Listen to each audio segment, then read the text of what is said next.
Hello students, welcome to exams तैयारी. My name is Ashish Kumar Sharma. I am your maths expert.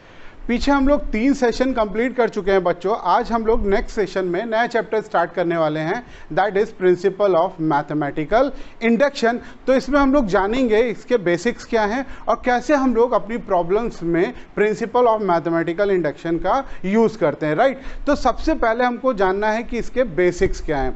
तो चलते हैं बच्चों, सोचिए थोड़ी देर के लिए. अगर हमें कोई प्रॉब्लम है, कोई प्रॉब्लम दी गई है, उसका हमें मैथमेटिकली कंक्लूजन निकालना है या उसका हमको साइंटिफिक कंक्लूजन निकालना है, तो हम यहाँ पर कॉमनली दो प्रोसेस यूज करते हैं. जो कॉमन 2 प्रोसेस हैं, पहला है डिडक्टिव रीजनिंग और दूसरा है इंडक्टिव रीजनिंग, राइट. तो सबसे पहले हम लोग जानते हैं कि इंडक्टिव रीजनिंग क्या होती है. तो इंडक्टिव रीजनिंग के लिए जानने से पहले हम लोग एक एग्जांपल लेते हैं और इस एग्जांपल के थ्रू हम समझेंगे कि इंडक्टिव रीजनिंग क्या होती है. तो सबसे पहले हमने एक एग्जांपल लिया और उस एग्जांपल में हमने एक बॉक्स लिया, जो बॉक्स फुल ऑफ बल्ब, यानी उसके अंदर बहुत सारे बल्ब्स रखे हुए हैं, राइट. अब हमें करना क्या है? अब हमें करना ये सिंपल सा काम है कि हमें चेक करना है कि बल्ब्स इफेक्टिव हैं या डिफेक्टिव हैं, राइट बच्चों.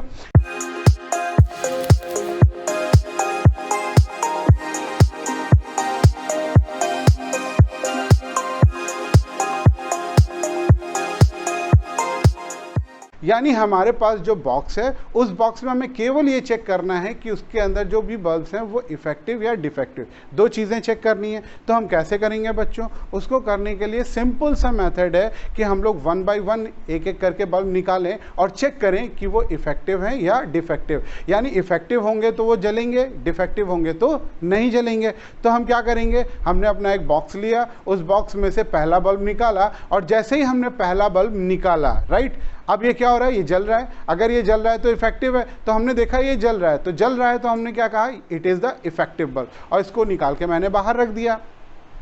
इसी तरह हमने अपने बॉक्स से दूसरा बल्ब निकाला और दूसरा बल्ब निकाला और चेक किया कि ये भी जल रहा है, तो इसको भी हमने क्या बोला? It is also effective. तो यानी मेरे पास पहला बल्ब भी इफेक्टिव, दूसरा बल्ब भी इफेक्टिव, दोनों को मैंने रख लिया. और अब क्या होगा? अब बच्चों ये होगा कि मेरे पास बहुत से बच्चे ऐसे होंगे जिनके दिमाग में एक चीज़ चल रही होगी, सर कि बॉक्स के अंदर सारे बल्ब तो अब इफेक्टिव ही होंगे. क्यों? पहला भी इफेक्टिव, दूसरा भी इफेक्टिव, तो इसका मतलब every bulb in the box is effective, right.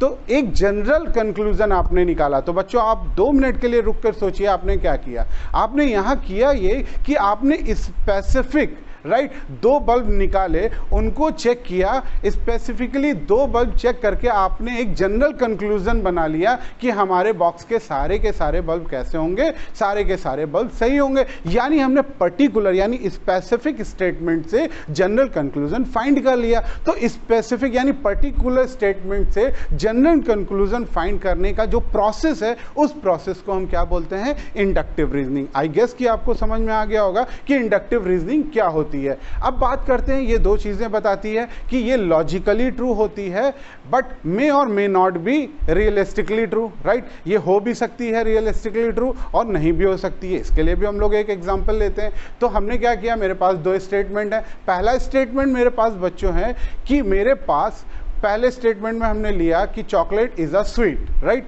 दूसरा स्टेटमेंट हम लोगों ने बच्चों लिया कि the box full of sweet. यानी मेरे पास 2 स्टेटमेंट हैं, चॉकलेट स्वीट होती है, दूसरा हमारे पास एक बॉक्स है जो कि स्वीट से भरा हुआ है. तो बच्चों के दिमाग में क्या आएगा? अगर कंक्लूजन निकालना है, आपके दिमाग में बच्चों यही आएगा कि the box full of sweet, यानी the box is full of chocolates, right. तो अगर हम देखें कि box full of chocolate, it is the conclusion, तो ये लॉजिकली ट्रू है. क्यों? क्योंकि चॉकलेट स्वीट होती है, हमारा जो बॉक्स है वो स्वीट से भरा हुआ है, तो इसका मतलब जो बॉक्स होगा उसमें चॉकलेट्स भरी होंगी. It is the logically true. But अगर रियलिटी में अगर हम इसको सोचें कि जो मेरा बॉक्स है वो स्वीट से भरा हुआ है, तो क्या उसमें केवल चॉकलेट्स होंगी? नहीं, उसमें कैंडी हो सकती है, जेली हो सकती है, बेरीज हो सकती हैं, इस तरह की बहुत सारी स्वीट्स हो सकती हैं। तो इसका मतलब जरूरी नहीं कि हमारा जो बॉक्स है वो पूरा का पूरा चॉकलेट से भरा हो, राइट। तो ये लॉजिकली तो ट्रू है बट रियलिस्टिकली ट्रू नहीं है। तो यानी अब हम लोग बच्चों समझ चुके हैं कि इंडक्टिव रीजनिंग क्या होती है। तो सेकेंड ऑफ वन क्या है, सेकेंड हमारे पास आता है डिडक्टिव रीजनिंग, राइट। तो अब हम लोग समझते हैं डिडक्टिव रीजनिंग क्या है। तो it is just opposite to inductive reasoning. Inductive reasoning में क्या था, पर्टिकुलर स्टेटमेंट से जनरल कंक्लूजन निकालते थे। तो डिडक्टिव हमको बोलता है कि जनरल स्टेटमेंट से पर्टिकुलर कंक्लूजन फाइंड करना, राइट।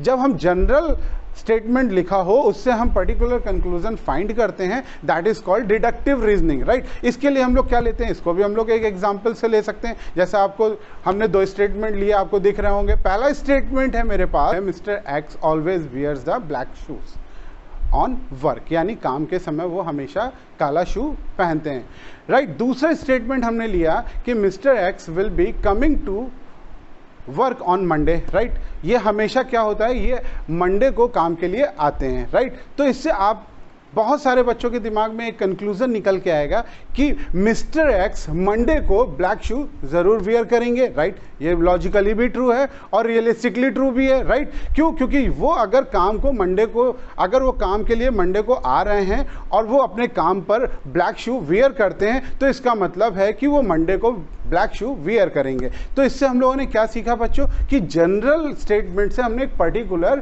कंक्लूजन निकाला। तो ये जो प्रोसेस है कि जनरल से पर्टिकुलर फाइंड करना, that is the process said to be deductive reasoning. तो अब मुझे लगता है कि आपको इंडक्टिव और डिडक्टिव रीजनिंग समझ में आ गई। तो अब तीसरी चीज आती है यहाँ पर कंजक्चर। कंजक्चर समझने के लिए हम लोग बच्चों चलते हैं इंडक्टिव रीजनिंग की ओर।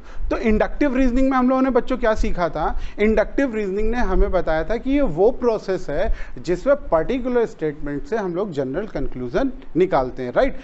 तो अगर हम बात करें कि हमने एक ऐसा conclusion, we have to draw a conclusion from the inductive reasoning, that conclusion is said to be conjecture, right. तो अगर हम बात करें ये क्या है, मतलब अगर कोई पैटर्न को फॉलो करते हैं, अगर किसी पैटर्न को फॉलो करते हुए हम एक कंक्लूजन निकालते हैं, तो that is called the conjuncture. जैसे इसका एग्जांपल ले सकते हैं हम लोग। मेरे पास एक एग्जांपल है 4, 8, 16, 32। देन हमने पूछा बच्चों इसके आगे क्या आएगा। तो बच्चों इस पूरे पैटर्न को अगर आप देखेंगे कि 4 के बाद क्या आया 8, तो 4 2 जा 8, फिर 8 के बाद क्या आया 16 यानी 8 2 जा 16 2 जा 32 एंड 32 2 जा 64। तो यानी इसके बाद जो नंबर आएगा वो क्या आएगा 64, जो इस पूरे पैटर्न को फॉलो कर रहा होगा। यानी हमने जर्नल पैटर्न को, जो पर्टिकुलर पैटर्न था उसको देखते हुए हमने जर्नली अपना नेक्स्ट एलिमेंट लिख लिया। इसी को हम क्या बोलते हैं, कंजक्चर। और कंजक्चर जो होता है it has not been proven, right. तो ये ट्रू भी हो सकता है और फॉल्स भी हो सकता है। तो बात करते हैं अगर हमें फॉल्स प्रूफ करना हो, अगर मेरा कंजक्चर है उसे हमें फॉल्स प्रूफ करना है, तो उसके लिए हमें काउंटर एग्जाम्पल चाहिए, राइट। हम कोई पर्टिकुलर एक एग्जाम्पल लेंगे, उस पर सेट करेंगे, अगर मेरे स्टेटमेंट पर वो कंट्राडिक्ट हो जाता है तो डिस्प्रूव हो जाएगा। यानी किसी भी कंजक्चर को फॉल्स प्रूफ करने के लिए एक काउंटर एग्जाम्पल उठाना है और रख देना है, राइट।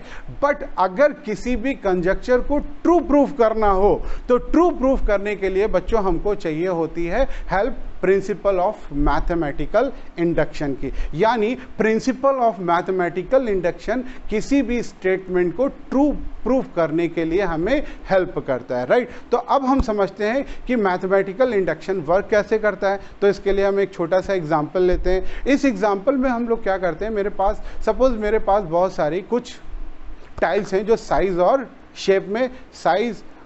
शेप में सेम हैं, और उन सबको मैंने एक क्यू में लगा दिया, एक सर्टेन डिस्टेंस में एक क्यू में रख दिया, राइट। तो वो सारी की सारी टाइल्स एक क्यू में रखी हुई हैं। अब मैंने क्या किया, फर्स्ट ऑफ ऑल मैंने एक टाइल को फोर्स किया तो क्या देखते हैं कि पहली टाइल्स दूसरे पे गिरती है, दूसरी तीसरे पे, और इस तरह सारी टाइल्स एक एक करके गिर जाती हैं। अब बात करते हैं कि क्या हम इसको मैथमेटिकली प्रूफ कर सकते हैं। अगर हमें मैथमेटिकली प्रूफ करना हो कि सारी टाइल्स गिर गई हैं, तो हम कैसे प्रूफ करेंगे। तो इसी एक्सपेरिमेंट को हम थोड़ा सा एक्सप्लेन करते हैं। इसमें थोड़ा सा हम लोग सर्च करते हैं कि क्या क्या हो सकता है। सपोज हमने पहली टाइल्स को हिट किया, तो पहली टाइल्स दूसरी पे गिरी, दूसरी भी तीसरी पे गिरी, तीसरी भी चौथी पे गिरी, राइट। अगर ये होता रहा, आगे भी चलता रहा, तो कोई प्रॉब्लम नहीं है। मान लीजिए बीच में कोई केथ टाइल हमको ऐसी मिली जिस पर k-1th टाइल गिरी, but kth tile as it is जैसी थी वैसी ही रही, यानी वो नहीं गिरी। तो केथ जो टाइल होगी वो पहली ऐसी टाइल टाइल होगी जो मेरे पैटर्न को फॉलो नहीं कर रही। पैटर्न क्या है बच्चों? पहले का गिरना, देन दूसरे का गिरना, देन तीसरे का गिरना, ऐसे गिरते गिरते वो कहाँ तक पहुंचे? kth टाइल तक, राइट। तो इसका मतलब ये पूरा का पूरा पैटर्न k-1 टाइल्स तक तो फॉलो हो रहा है, बट kth टाइल जो है वो पहली टाइल ऐसी होगी